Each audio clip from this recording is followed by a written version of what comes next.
तो हेलो दोस्तों नमस्कार, कैसे हैं आप सभी? उम्मीद करते हैं कि सभी बढ़िया ही होंगे। तो दोस्तों यहाँ पर देख सकते हैं क्लास 9th का मंथली एग्जामिनेशन दिसंबर 2024 का हम लेकर आ चुके हैं हिंदी। और इस वीडियो में सब्जेक्टिव केवल बताऊंगा क्योंकि ऑब्जेक्टिव ऑलरेडी बता दिया गया है। सभी विद्यार्थी ध्यानपूर्वक सुन लीजिए, ऑब्जेक्टिव ऑलरेडी बता दिया गया है।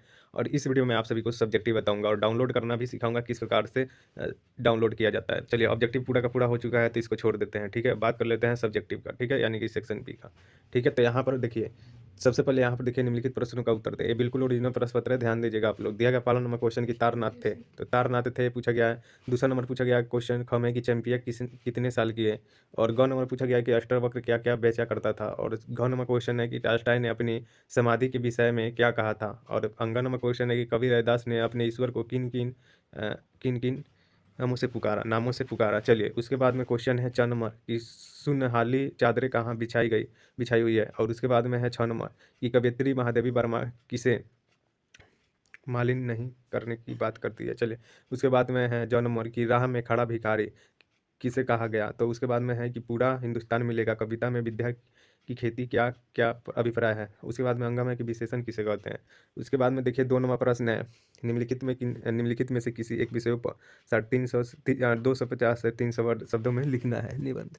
ठीक है, तो प्रिय लेखक को हम सिंपली से लिखे हैं, तो प्रिय लेखक पर ही बताएंगे आपको। उसके बाद में है 3 नंबर, तो 3 नंबर का हम अथवा वाला बनाए हैं, ठीक है, यानी कि बढ़ती महंगाई पर 2 छात्रों में संवाद लिख देना है। तो इसको कैसे डाउनलोड करना है वो चीज़ मैं आप लोग को सिखा देता हूँ। देखिए, सिंपली से मैं डाउनलोड करके यहाँ पर आप लोग को बता रहा हूँ इसका सब्जेक्टिव, ठीक है। तो सेम टू सेम आप लोग कैसे डाउनलोड कर सकते हैं तो मैं बता देता हूँ। तो सिंपली से आपको गूगल ओपन करना है, ठीक है।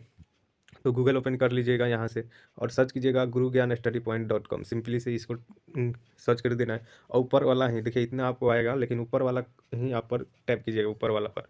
तो ऊपर वाला साइड पर टैप कीजिएगा, ठीक है। इस प्रकार का इंटरफेस खुल के आएगा, ठीक है। उसके बाद में सेक्शन 9th आएगा, तो 9th पर क्लिक कीजिएगा, ठीक है। 9th पर क्लिक करने के बाद मैं आप लोग को बता दूं उसके बाद में आपको क्या करना है। तो उसके बाद में सिंपली से 9th यानी हिंदी पर क्लिक कीजिएगा, या फिर जो चाहिए वो उस पर क्लिक कर सकते हैं।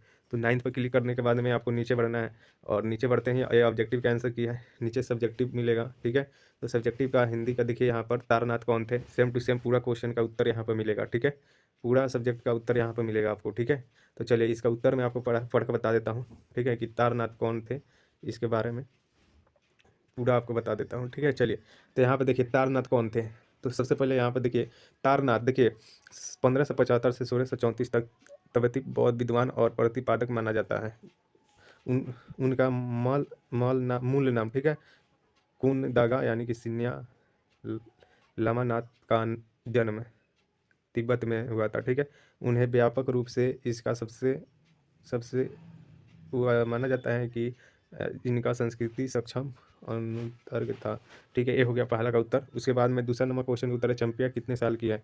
तो देखिए, चंपिया कितने साल की है वो मैं आप लोग को बता देता हूँ। यहाँ पर देखिए दिया गया है कि 10 साल की छोटी खोट यानी कि शकरकंद छिलते समय कम से कम 12 कर गालियों देगी। पाँव फलके क्यों बैठी है, उस पर बाल पकड़कर झक झकझोरेगी। लज्जी चंपिया माँ के गुस्से को जानती है, ठीक है। चंपिया कितने साल की है, तो 10 साल की है, ठीक है। तो ये चीज़ ध्यान में रख लीजिएगा, ठीक है। इसका उत्तर हो गया। उसके बाद में 3 का उत्तर यहाँ पर दिया गया है कि अष्टवक्र क्या क्या बेचा करता था। तो यहाँ पर देख सकते हैं कि अष्टवक्र जो है वो चालू की चाट, मूंग की दाल और पकौड़ा, दही के आलू और पानी के बतासे, इन सबको एक काले से लोहे के थाल में सजाकर वह बेचा करता था, ठीक है।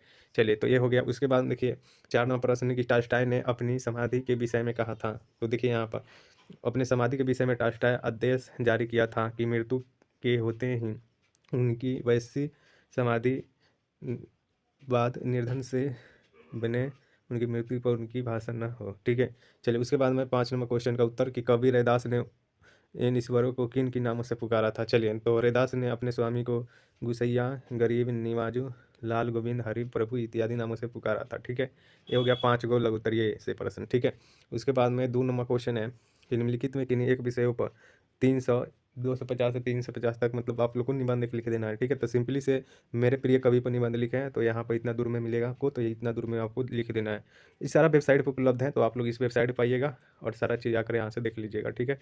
सारा चीज़ का लिंक दे दिया गया है। हिंदी का यहाँ पर लिंक दिया गया है, तो हिंदी पर दबिएगा तो हिंदी का मिल जाएगा, ठीक है।